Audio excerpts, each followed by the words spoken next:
I'm Peyton, and I have been wanting to do a booktube for a while now because I love watching different YouTubers talk about books that they like. I'm going to my sophomore year of college next year, and I am a fashion student, and I love reading books in my free time and talking about books. So I've decided to do a video today talking about the different books that I've read in quarantine because I've had so much time to read. So let's get into it. I have read a huge variety of books throughout quarantine time, so whether you like mystery or romance or young adult, there's probably something in this video for you. So keep watching if you want any book recommendations because all of these are fantastic books. The first book I've read during quarantine is Hot Dog Girl by Jennifer Dugan. Hot Dog Girl is a story of a girl named Eloise who works at Magic Castle Playland with her best friend Celie every summer. The difference this summer is that the park owner announces that he's going to be closing the park after this summer, and because Magic Castle Playland is such an important place in Eloise's life, she decides to make it her mission to keep the park open as long as she can, and she goes to very great lengths throughout the summer to try and make this happen. Eloise also has a crush on a boy named Nick who they work with, and she has a sneaking suspicion that he has a crush on her too, so she spends the entire summer trying to make him jealous so that he can realize his feelings for her. The only problem with this plan is that Nick has a girlfriend. I have seen this book in the bookstore maybe 40 times. I have never picked it up because I just don't think I could get over the fact that it was called Hot Dog Girl, so I just assumed it wasn't going to be a good story. But it was really good. I really liked the romance aspect of it. I thought it was really funny at times. The only thing about the book is I think the ending is a little predictable, but even though I knew how it was going to end, I still think it was worth it, and it wasn't disappointing, the fact that I knew what was going to happen. The second book that I've read in quarantine is The Upside of Unrequited by Becky Albertalli. This is a story of a teenage girl named Molly who is known by her friends as having 26 crushes and no kisses. This summer though, Molly's twin sister Cassie and Cassie's girlfriend Mina have made it their mission to get Molly her first kiss. Cassie and Mina try to get Molly a date with their mutual friend Will because they think that he has a little bit of a crush on Molly. But Molly is a little bit confused about her feelings for her coworker Reed, who she has just recently met, and she spends the summer trying to figure out who she likes and try and get over some of her insecurities so that she can finally get the kiss she's always been wanting. The reason that I picked up this book is because Becky Albertalli is one of my favorite authors. I love Simon vs. the Homo Sapiens Agenda and Leah on the Offbeat. I think they're both fantastic books. This is actually in the same world as those two books because Molly and Cassie are Abby's cousins, and Abby is one of Simon's best friends in his books. I did struggle to get through this book, not while I was reading it, but this is the third time that I've tried to read this book. I've had it for, I think, about a year, and it was definitely worth it. I'm gonna give it 4 out of 5 stars again because it was a little bit of a slow start. Like, I really do hate books like that where it's like you have to get to know everyone, you have like introductions, it's sort of like bland for the first 50 to 100 pages, but it was so worth it after you got through that because the story was really sweet, it was funny, I think it was really relatable, and I really enjoyed the book. The next book that I read during quarantine is 26 Kisses by Anna Michels, and I didn't technically read this during quarantine. I read it in January, but we're gonna count it anyways. 26 Kisses is the story of a high school senior named Zeta, and Zeta has just been broken up with by her long-term boyfriend Mark. In an attempt to help her get over her long-term relationship, Zeta's friend suggests that she kiss 26 boys over the course of the summer with 26 different names, one for each letter of the alphabet. This book, I'm gonna give it 3.5 out of 5 stars. It was a really sweet story. I think that Vita was a really likable character and I was rooting for her, but I feel like the ending just doesn't, I didn't like the ending. I really liked the story, I just didn't really like how it ended.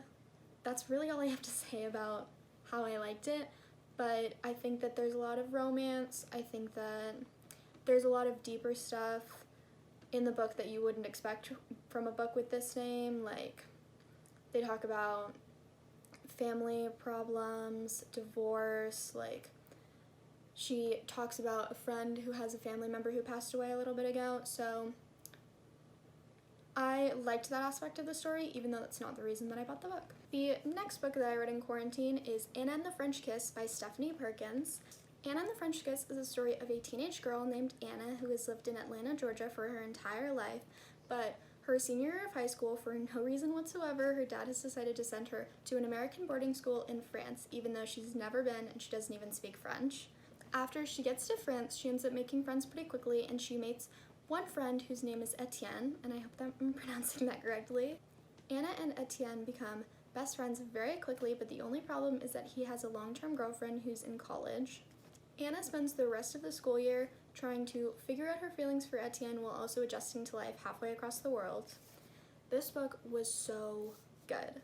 This might even be my favorite one that I've read this year. I was hesitant to buy this book because I watched a 20-minute rant video from a girl who said that the main character wasn't likable, how she didn't enjoy the story, and I was like, someone hates it this much, there's no way that I'm gonna like it. But I decided to buy it, and it was so good. I actually loved the character of Anna. Anna definitely did make a lot of mistakes during the book, but I still think that she was a really relatable character. She has a lot of friendship drama throughout the story, a lot of just figuring herself out and trying to figure out how to live in France. Definitely made me want to go to Paris for sure, and 4.5 out of 5 stars. This book was amazing. The next book that I read in quarantine is Freshman by Tom Allen and Lucy Ivison. Freshman is the story of two college freshmen named Phoebe and Luke who both went to high school together, but they were never really friends. They didn't really know each other that well until they ended up at the same university. Phoebe has always had a big crush on Luke and finds it really exciting to find out that they're at the same university, but Luke didn't really know Phoebe that well before they ended up at the same school. They end up getting to know each other really well, and they end up liking each other. Just when things are starting to look really good for Luke and Phoebe, there is a huge scandal with Luke's soccer team involving a group chat and a bunch of compromising photos of girls. Because of this, there is a huge rift between Phoebe and Luke, and it looks like they may not be getting back together. I would give this book 2 out of 5 stars. I love Tom Allen and Lucy Ivison. They wrote Totally Awkward Love Story, which is one of my absolute favorite books. I've read it 3 or 4 times.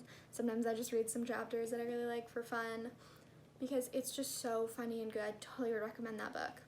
But this was just really disappointing. I don't think it was advertised as a romance as much as it was.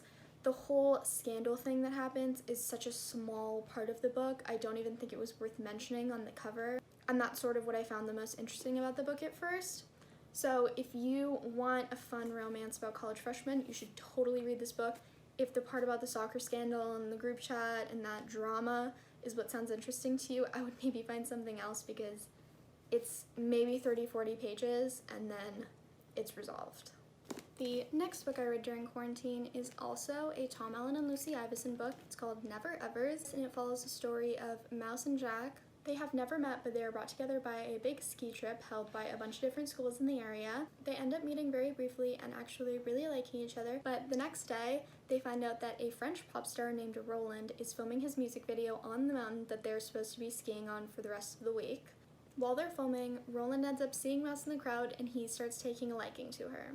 What I forgot to mention when I was talking about Freshman is that all of Tom Allen and Lucy Ivison's books are written from 2 different perspectives. So in Freshman, you get to see Phoebe and Luke's perspective, and in Never Evers, you get to read it from Mouse and Jack's different perspectives, and it switches back and forth.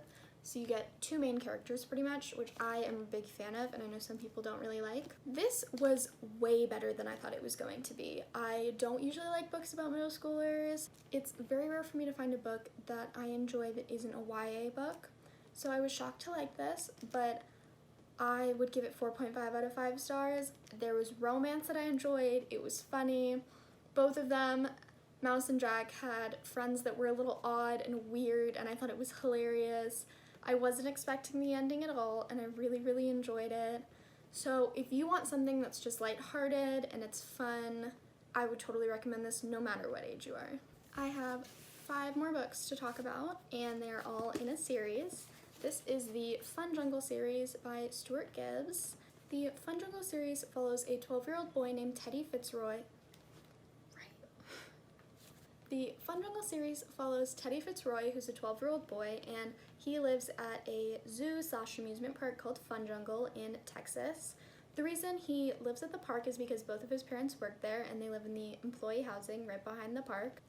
In every single book, there is a different crime that occurs to one of the animals, and Teddy is the one who always has to solve the case. I am absolutely obsessed with the series. They're so well written and you never see the ending coming that it doesn't matter what age you are to enjoy that. I just think they're really fun to read. The first book in the series, Belly Up, follows the death of the park mascot, Henry the Hippo. After the hippo mysteriously dies, Teddy starts to think that maybe there was some foul play involved, and he starts to investigate the death. As Teddy begins to search for clues and ask some people some questions, his situation becomes a little bit dangerous, making him even more suspicious who the culprit is. This is so good. The plot is so well written. I think this is the third time I've read it because I've read this one so many times, so I would 100% recommend this. It is so good. Maybe even 5 out of 5 stars. I love this book so much. The next book in the series is called Poached. In this book, everyone at the park is really excited because there is a brand new koala on display, but soon after it arrives at the park, the koala goes missing, and people begin to suspect that maybe Teddy is the one who stole the koala. Teddy ends up having to simultaneously prove his innocence while also trying to figure out who it was who took the animal. This book is so good. I'm not gonna lie, I did know who it was, sort of at the beginning. I kind of guessed it pretty quickly, but it was still really good. Every book has sort of like smaller mysteries that get solved, and I think that they're also equally as interesting as the main mystery that there is. That is definitely the case with this book. It's so good. 5 out of 5 stars again. I'm so obsessed with this series. The next book in the series is called Big Game. Early morning in the park, everything seems fine, and then all the employees hear a gunshot and they find out that someone has been shooting at one of the rhinos who is under special protection. After these gunshots become a regular thing at the park, Teddy has to race to figure out who it is shooting at the rhinos. I'm just now deciding that this was my favorite book in the series. I just feel like the ending was so unexpected. The reasoning behind why it was done, the person who did it, I feel like there's so many things in the book that just like you don't expect are going to be important and they end up being important, and the story just comes together so well, so I would totally recommend this book. The next book in the series is called Pandemonium. There is a new attraction coming to the park, a new panda, and he is being transported cross-country with the head veterinarian of the park sitting in the back watching him. When the truck gets to the park, they open it to find that it's completely empty, the panda isn't there, the vet isn't there, and they're completely gone. When the FBI comes to investigate, Teddy has no problem leaving it in their hands, but someone ends up blackmailing him into figuring out the truth for himself. This is such a good book. It's such a good book. Let's give it 4.5 out of 5 stars. I love the added effect of the FBI. It just makes it all the more a mystery book because he has to do it without them figuring it out. I really like the concept of the book. There is a side investigation that goes on having to do with the dolphin tanks at the park, so there is so much to like in this book. 2 investigations, both of the outcomes are so fascinating and I never saw them coming. The last book that I read during quarantine and the 5th book in the series is Lying Down. Lying Down actually doesn't happen on the property of Funjungle, but it does happen near the area. A famous radio host in the area claims that a mountain lion killed his dog, and because the evidence is 100% there, it's a little bit iffy. A bunch of wildlife organizations in the area are claiming that it wasn't actually a mountain lion that killed it. One of them enlists Teddy in trying to figure out who actually killed the dog and why they have framed the lion for it. The only problem is that the owner of the dog is insisting that the cat be declared a nuisance so that it can be legally hunted. This is my least favorite book in the series because I think that it was less interesting because it wasn't on the Funjungle property, and I think that it was kind of dark. The fact that this mountain lion killed the dog, I thought it was really sad. But there, as all the other books, there are side investigations and other stories that happen in the book that I really enjoyed in this book, and I didn't see the outcome of the investigation coming at all whatsoever, which definitely helped. So I'm gonna give it 3 out of 5 stars, and I would still recommend it. It's just a little bit sad. So thank you so much for watching my video. If you have any thoughts on the books that I talked about, if you like them, if you don't like them, if you haven't read them and you want to, let me know. If there are any books that you have read or you are currently reading that you think I might like based on these books, let me know. I love new book recommendations. I'm going to try to start posting every week, so hit the subscribe button. Thanks for watching.